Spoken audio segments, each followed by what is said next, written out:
Duduk dengan mujahadah. Duduk itu aja duduk mengikuti nafsu. Duduk senden dengan ngontak-ngantuk kayak kepalanya kabutan. Ada duduk mujahadah. Nah, kalau duduk mujahadah itu mendatangkan hidayah. Dalam mujahadah ada hidayah. Dalam mengikuti nafsu ada kesesatan. Waman adallu mimman ittaba'a hawahu. Siapakah yang lebih sesat melebihi orang yang mengikuti maunya sendiri. Duduk mujahadah, duduk tawajuh, tidak bersandar. Kalau kuat iftiros, kepala diangkat. Ini coba itu kepala.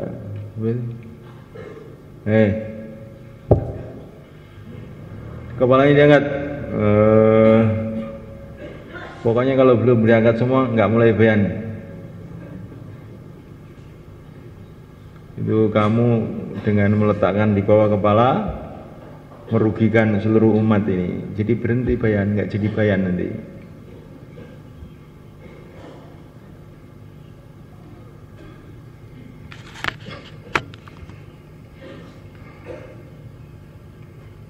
Jadi kita biasakan diri, apa mau kita ini kita tentang. Nanti itu barokah. Karena namanya nafsu manusia itu ingin yang buruk-buruk. Kalau kita punya prinsip tentang nafsu, nanti jadi dapat hidayah. Wa khalifin nafsa wasyaitana wa'sihima wa inhuma mahadakan nasha fattahimi. Selawatan malam Kemis kan tadi. Burdah. Wa khalifin nafsa wasyaitana wa'sihima wa inhuma mahadakan nusha fattahimi. Tentang itu nafsu dan tentang itu syaitan. Kalau nafsu setan pura-pura saya ini ingin baik buat kamu. Fattahimi. Tuduh dia ini mesti bohong ini. Kok setan datang saya ini ingin baik buat kamu. Ini seperti setan dulu datang kepada mbah kita Adam. Inni lakuma laminan nasihin. Saya ini ingin baik loh, Adam sama kamu. Ternyata malah menyusahkan. Nah, nafsu juga begitu.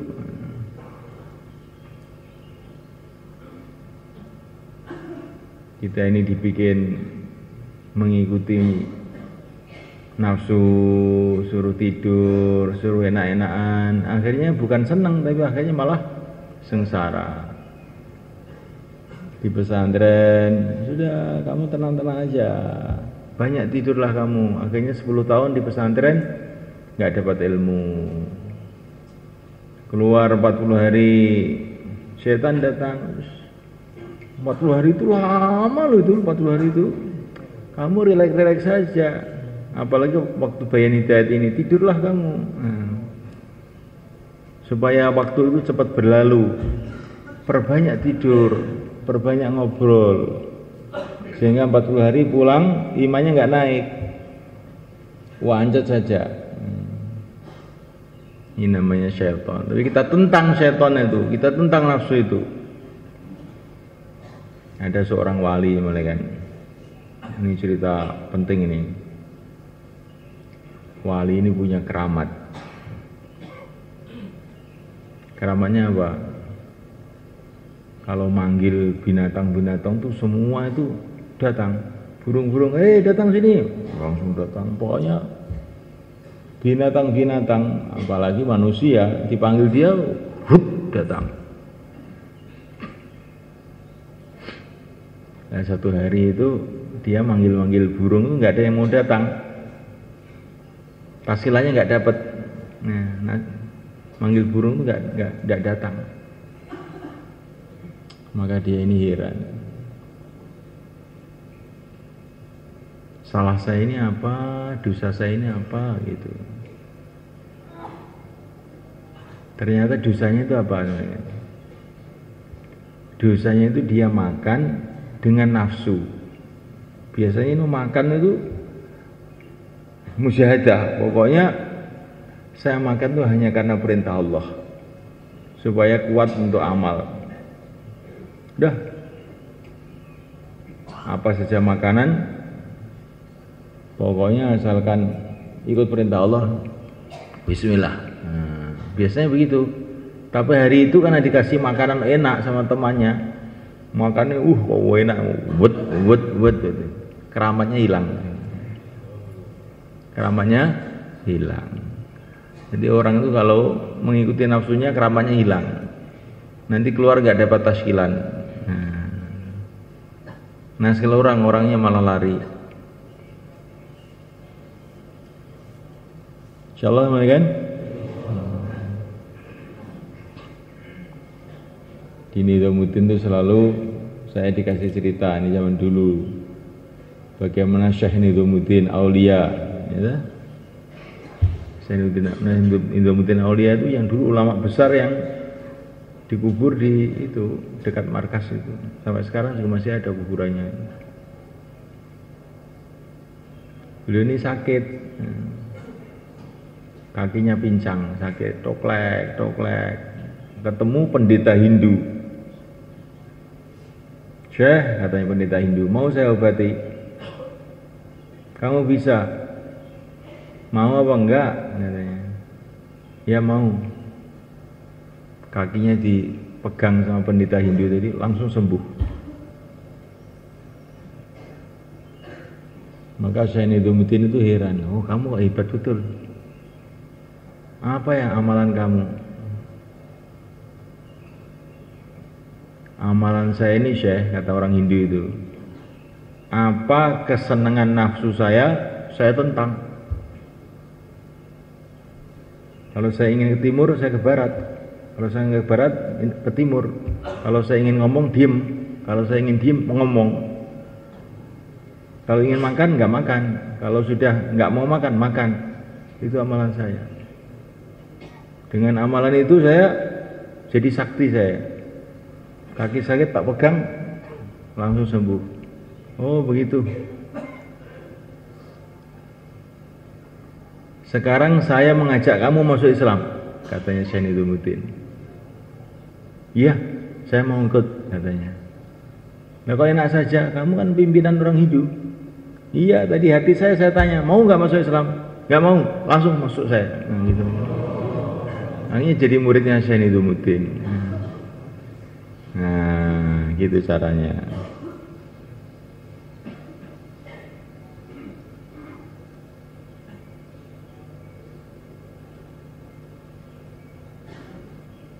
Insyaallah kan. Dan ini anehnya itu ada cerita seperti ini diceritakan oleh Al-Tha'labi dalam Qashasun Nabiyyin. Cerita di Mesir serupa ini. Di Mesir itu ada pendeta Nasrani kalau ini. Masya Allah, pendeta Nasrani ini banyak punya kelebihan. Termasuk yaitu manggil-manggil burung, apa pada datang. Sehingga banyak orang Islam yang merasa takjub. Akhirnya ada satu ulama di Risau. Ini orang Kristen ini bisa mempengaruhi orang Islam ini. Akan saya datangi, saya ajak masuk Islam. Kalau nggak mau, saya bunuh saja ini orang, biar nggak jadi fitnah ini orang.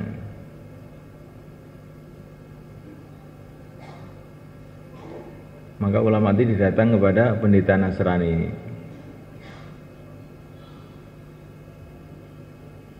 Maka ulama tadi langsung bilang, saya ngajak kamu masuk Islam. Pikiran orang ulama tadi, pokoknya kalau nggak mau, gitu. Saya ngajak kamu masuk Islam.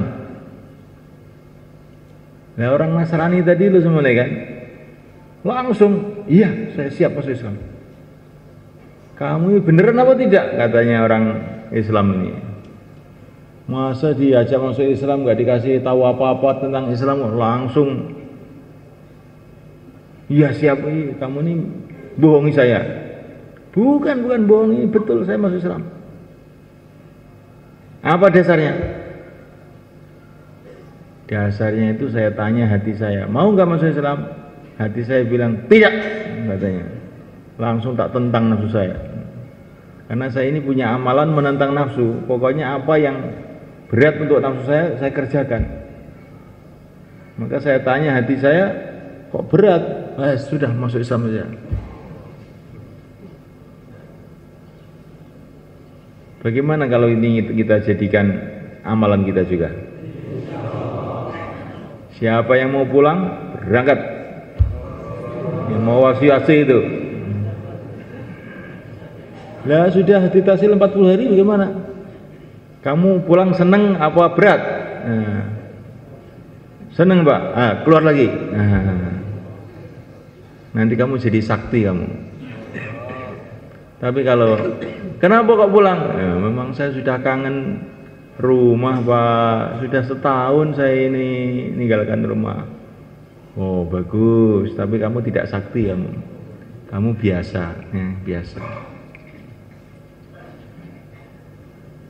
Kalau ingin sakti seperti Maulana Umar, setelah keluar setahun disuruh pulang sama Maulana Yusuf, putus musyawarah, kamu pulang tuh nangis.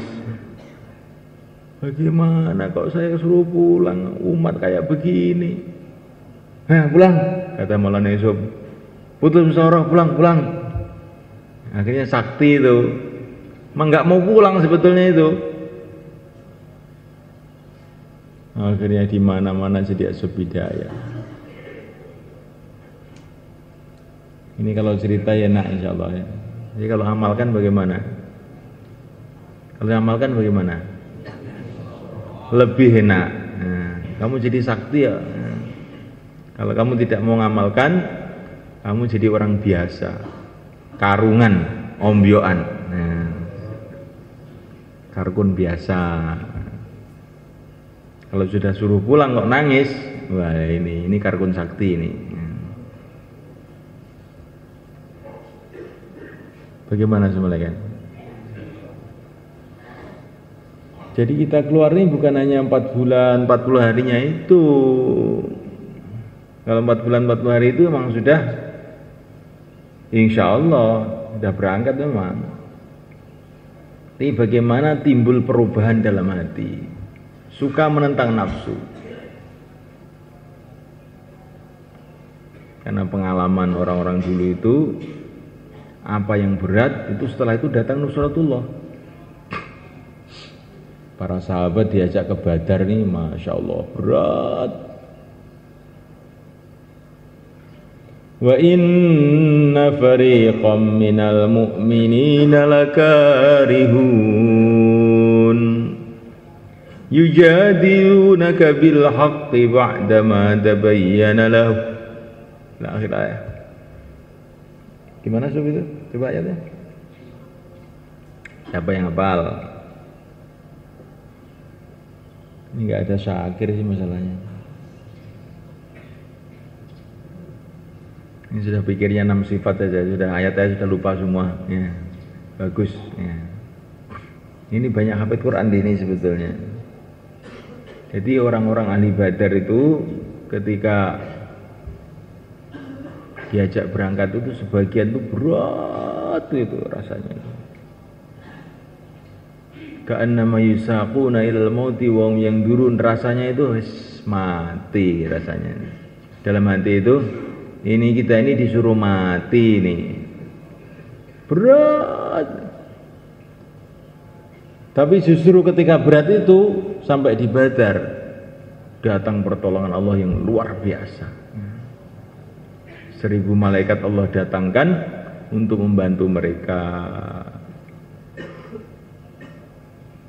Jadi kita ini amalan itu jangan mengikuti selera, justru kita ini menolak selera kita. Insya Allah mulai kan?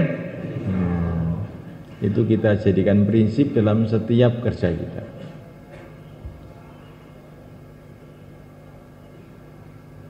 Ada seorang sahabat itu keluar itu jadikan amir sama Rasulullah itu. Maka ketika jadi amir dia ini merasa kayak hebat sendiri gitu. Maka pulang dimintai darguzari oleh Rasulullah. Gimana? Kamu keluar bagaimana kamu?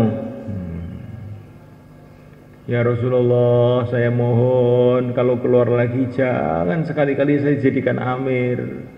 Kenapa? Kok hati saya kok jadi kayak sombong begitu hati saya. Ini sahabat itu kayak begitu. Apa-apa yang membuat hatinya itu agak kurang baik, bukan, pokoknya yang mimpin harus saya. Kalau yang mimpin bukan saya, nggak mau saya keluar. Nah, yang bayan harus saya, yang jadi zamindar harus saya. Nah ini sahabat itu paling takut dengan begitu itu. Saya begitu. Khawatir masuk sifat kesombongan. Orang yang sombong tidak bisa masuk surga. Nah, berat kan ini. Jadi kita ini harus dakwah tapi dengan tawadhu. Orang itu lebih baik dari saya, orang itu lebih baik dari saya. Hati kita ini harus begitu.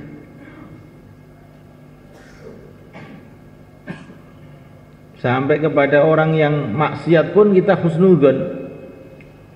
Ya dia itu maksiat sekarang, mungkin besok jadi wali ya nggak tahu. Para sahabat dulu asalnya orang-orang kafir, tahu-tahu jadi wali-wali Allah. Maka ketemu orang itu senantiasa kita ini melihat kebaikan-kebaikannya, kemungkinan kebaikannya. Jangan saya merendahkan. Kalau merendahkan, bisa-bisa nanti kita malah merosot mereka yang naik. Ketika Sayyidina Umar masuk Islam, kan, itu sebagian orang-orang Islam itu nggak percaya. Dapat berita Sayyidina Umar masuk Islam, sebagian itu tertawa, alah berita bohong. Kalau untanya Umar masuk Islam itu ya masuk akal. Kalau Umar masuk Islam itu mana ada orang percaya bahwa berita kok aneh-aneh. Ternyata masuk Islam betulan. Dan nanti tadi sahabat yang mentertawakan Sayyidina Umar itu akhirnya di bawah Sayyidina Umar melejit sana ke atas. Kita tidak tahu semuanya kan. Nah, kita ini dakwah dengan tawadhu. Man tawadhu'a lillah rafa'ahullah. Barang siapa yang tawadhu tapi karena Allah, bukan tawadhu karena supaya dianggap orang tawadhu. Saya tawadhu saja saya, biar orang-orang menganggap saya tawadhu. Ini namanya bukan tawadhu karena Allah, tawadhu karena orang, nggak ada nilainya. Tawadhu karena Allah. Saya ini tidak punya apa-apa, semua milik Allah. Tidak punya kemampuan apa-apa, semua dari Allah. Tawadhu karena Allah, Allah akan angkat derajatnya.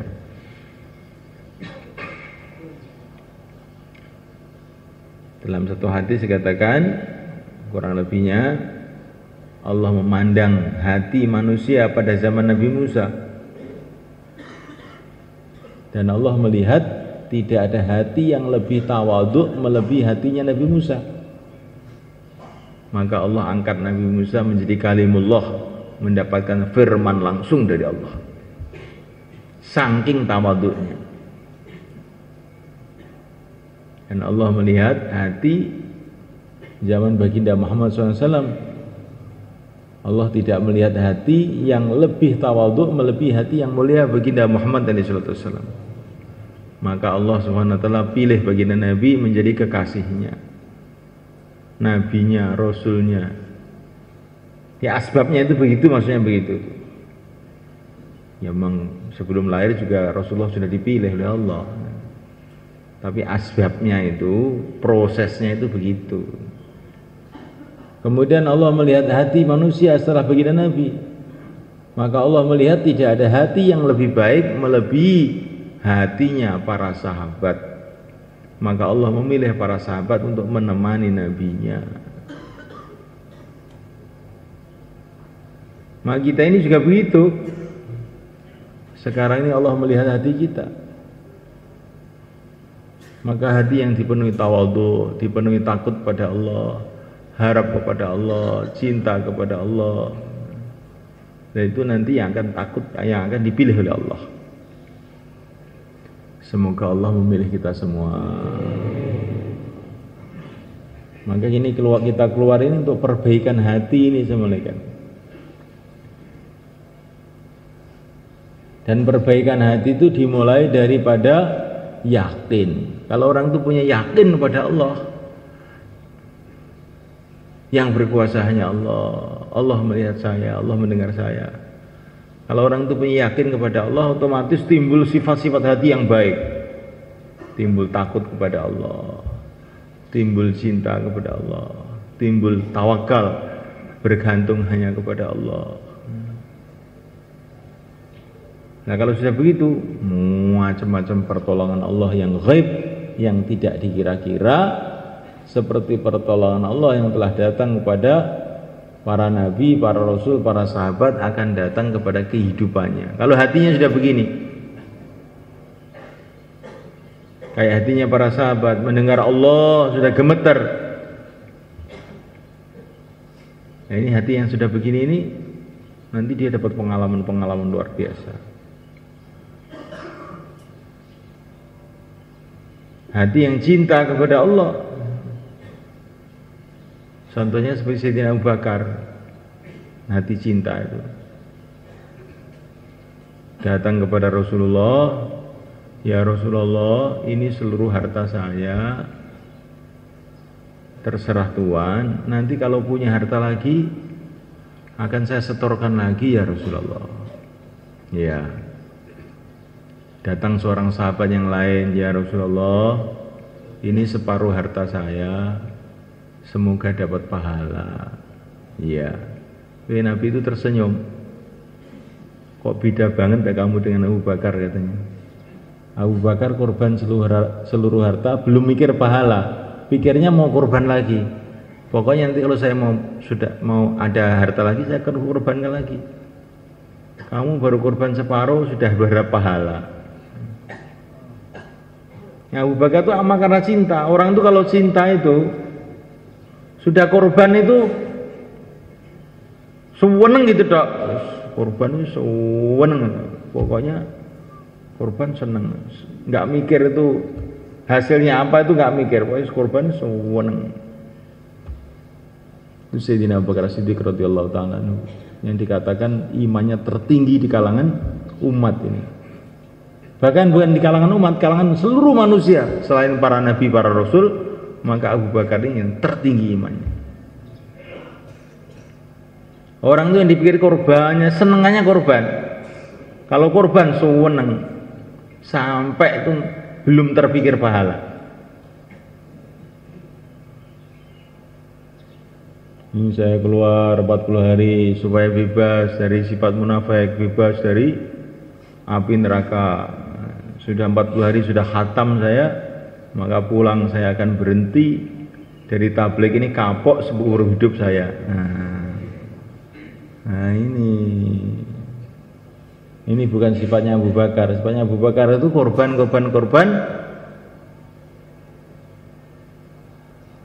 Wes seneng gitu dok. Semoga termasuk kita insyaallah. Kita ini belajar, bukan hanya sekedar belajar dakwah, tapi belajar bagaimana kita ini menjadi orang-orang dakwah yang diterima oleh Allah. Itu namanya sifat-sifat ahli dakwah, sifat-sifat dai. Sifat yang terpenting adalah yakin. Yakin kepada Allah, yakin kepada agama Allah, yakin kepada Rasulullah SAW, yakin kepada janji-janji Allah, sehingga senantiasa berharap pada Allah, takut sama Allah. Orang itu kalau yakin ada tandanya, tambah takut, tambah berharap, tandanya yakin. Maka dalam satu perjalanan, ini para sahabat ini, amirnya namanya Ala ibnul Hadrami. Ala ibnul Hadrami. Perjalanan di tengah-tengah padang pasir, malam-malam, naik kuda, naik unta. Setelah capek, mereka itu berhenti. Begitu mereka turun dari kuda, turun dari unta, nggak tahu sebabnya itu, tahu-tahu kudanya, untanya pada lari semua mereka. Sedangkan makanan mereka, minuman mereka itu di situ semua. Maka mereka itu di padang pasir tuh, wah, sudah rasanya hati itu mati ini sudah. Di tengah-tengah padang pasir nggak ada makan, nggak ada minuman, nggak ada tunggangan, bagaimana ini? Sehingga mereka itu malam itu dalam keadaan betul-betul gelisah. Tapi amirnya Ala ibn Hadrami ini luar biasa memang orangnya ini. Yakinnya, harapannya kepada Allah itu luar biasa. Begitu datang waktu subuh, maka beliau bayan.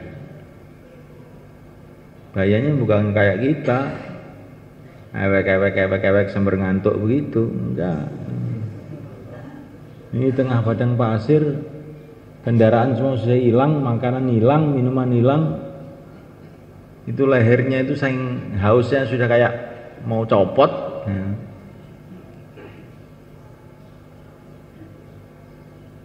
Subuh itu mereka kebanyakan pada tayamum yang sudah batal, enggak ada air. Kemudian setelah selesai sholat subuh, Ala itu bayan, bayannya pendek aja. Tapi pendeknya orang dalam keadaan mujahadah seperti itu, kesannya luar biasa. Bayannya begini, saudara-saudaraku, bukankah kamu ini orang-orang yang beriman kepada Allah? Benar, katanya pasukannya semua.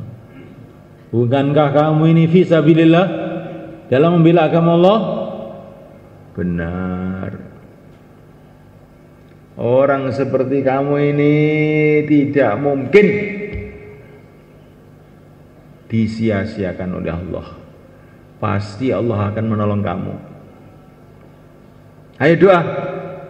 Allahumma Allahumma Allahumma, diamini sama Ala ibn Hadrami. Doa diamini. Jadi doa diamini habis sholat itu termasuk amalan para sahabat ini. Bukan ngarang ini. Allahumma Allahumma, ya Allah, haus ya Allah, minta air, tahu-tahu hujan, bos. Wah, para sahabat-sahabat itu semua senang, langsung pada minum, langsung pada mandi. Setelah selesai minum mandi, tiba-tiba kuda-kudanya, onta-ontanya itu datang lagi semua. Nggak ada yang memandu, itu datang semua.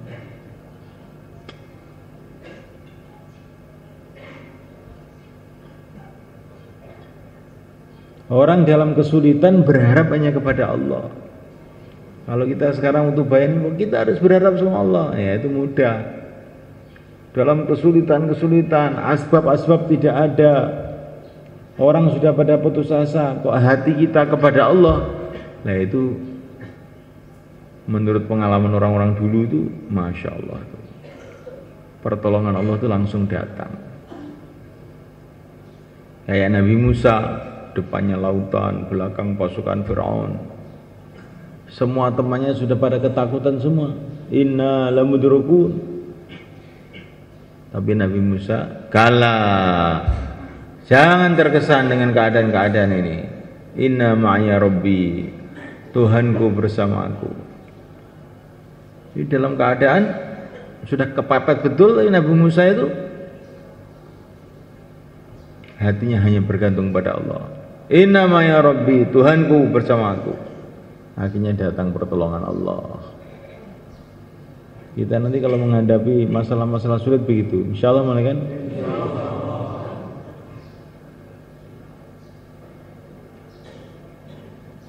Setelah hati itu inna ma'ya rabbi, terus kemudian musyawarah. Apa yang harus kita buat? Apa keputusan musyawarah kita buat? Insyaallah nanti datang pertolongan Allah. Begitu insyaallah kan?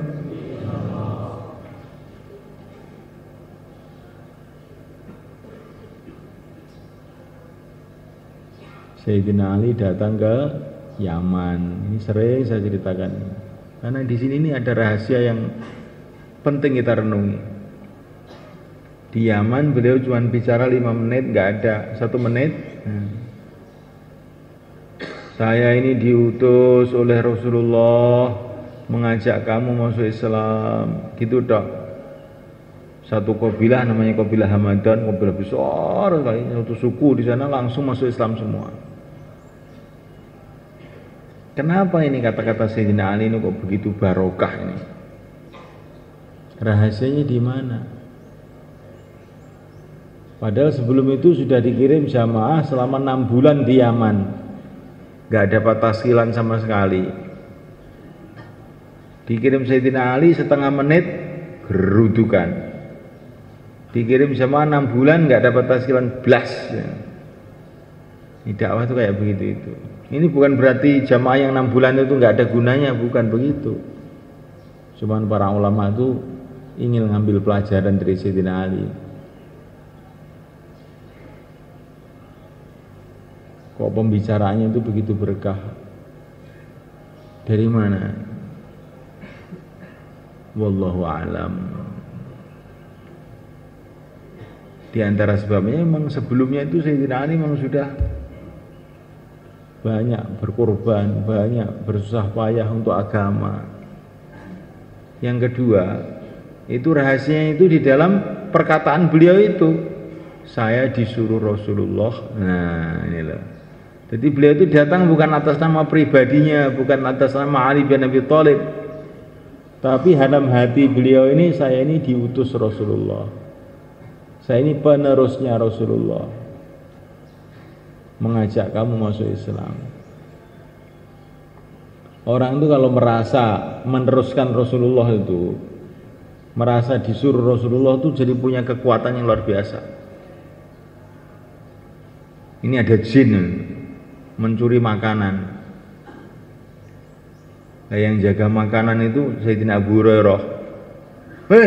Jin, kamu kok nyolong makanan? Kamu tak laporkan sama Rasulullah nih. Jin ketakutan, jangan. Udah, jangan dilaporkan ya, jangan dilaporkan. Kamu saya ajari doa, baca ayat kursi, nanti jin-jin pada lari semua. Nah, jadi Sayyidina Abu Hurairah itu karena berbicara itu atas nama Rasulullah, itu jin-jin pada takut, gendruwo gak berani. Wong gendruwo kok malah ngajari ayat kursi, kan aneh deh. Ini gara-gara Abu Hurairah ini merasa dia ini memang diutus Rasulullah nunggu makanan itu, akhirnya gendruwo takut. Kita dakwah begitu. Kalau kita ini dakwah merasa betul-betul kita ini hanya menyambung lidahnya Rasulullah, meneruskan perjuangan Rasulullah, nanti barokah itu. Kayak Sayyidina Ali, kayak Abu Hurairah, demit-demit gak berani. Tapi kalau kita ini dakwah mewakili nafsu kita, mewakili kemauan kita,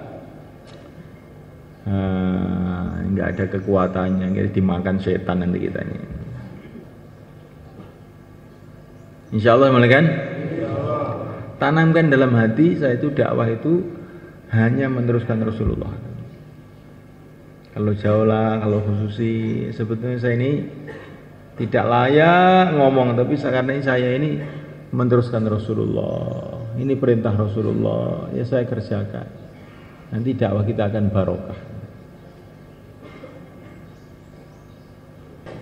Biasakan memulaikan setiap amal apa saja, termasuk dakwah, termasuk taklim, termasuk ibadah, amal dengan syukur semula kan. Seneng gitu loh amal itu. nanti amalan kita akan ditambah oleh Allah. Ditambah mutunya, ditambah barokahnya, ditambah apa-apa tambah. Karena itu jaminan Allah itu. Kalau amal dengan syukur nanti ditambah, tambah barokahnya, tambah kekuatannya, tambah. Jangan amal dengan cemberut.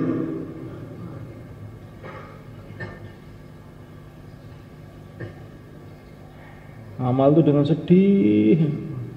Kok nggak selesai itu 4 bulan ini. Menyesal saya ikut keluar ini. Kalau di rumah saya bisa makan ayam. Dan Nabi akhirnya amal dengan cemberut itu namanya.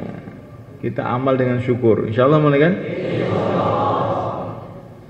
Amal dengan gembira. Fabidzalika falyafrahu huwa khairum mimma yasma'un. Amal itu dengan gembira. Orang itu kalau gembira nggak ngantuan. Kalau ngantuan itu nggak gembira itu. Ini perintah Allah, gembira dengan agama ini perintah Allah. Jadi kalau kamu nggak gembira itu dosa. Qul bi fadlillah wa bi rahmati fa bidzalika falyafrahu. Kamu harus gembira. Bukan gembiranya kalau kasih duit aja. Dikasih amal agama itu gembira, itu perintah Allah. Jadi kalau amal itu tidak senyum, gembira gitu, hari kita masa dosa, astagfirullah. Dikasih hadiah kayak gini besarnya oleh Allah, kok saya nggak gembira. Ini betul-betul nggak tahu diri namanya. Insyaallah mulai kan? Kalau amal sudah dengan syukur, akhirnya mudah sabar.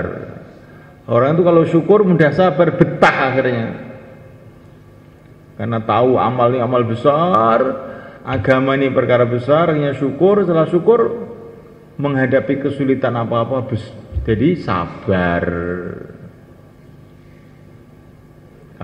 Kalau syukur ditambah-tambah oleh Allah, tambah barokahnya, tambah kebaikannya. Kalau sabar, innallaha ma'as sabirin, senantiasa ditolong oleh Allah. Kalau sudah syukur, sabar, akhirnya mudah istiqomah. Kalau sudah istiqomah ini Masya Allah, pasti akhirnya datang pertolongan Allah dalam kehidupan kita di dunia dan di akhirat. Jadi mulainya dengan syukur, amal dengan syukur. Kalau sudah syukur jadinya mudah sabar, walaupun panas, dingin, sulit, sabar. Jadikan sabar itu setelah syukur, nanti enak itu. Kalau sabar tok nggak ada syukurnya, itu kayak kopi pahit tok nggak ada gulanya. Akhirnya kayak kebelet ngising, tahu kebelet ngising? Diempet lama-lama nggak tahan. Kalau sabar sama syukur kamu ramu jadi satu, itu seperti pahitnya minum obat. Minum obat, tapi kok terus seger, oh minum lagi, sampai seger, minum lagi. Akhirnya seneng. Jangan sabar dok, sabar diramu dengan syukur. Ada kopinya, ada gulanya, ada airnya, diminum jadi enak. Insyaallah mulai kan? Kalau amal dengan syukur, amal dengan sabar, akhirnya mudah istiqomah. Kalau istiqomah, innal ladzina qalu rabbuna Allah tsumma istaqamu fala khaufun 'alaihim wala hum yahzanun. Enggak usah khawatir, maksudnya pasti datang macam-macam kebaikan. Yang belum daftar, belum dapat jamaah, yang belum dapat jamaah dengan tersenyum caranya ya, enggak boleh cemberut ya. Syukur ya. Ke selatan semua. Yang belum niat 40 hari, yang sudah 40 hari, mau 4 bulan atau mau berapa, itu ke selatan semuanya. Nah, gimana?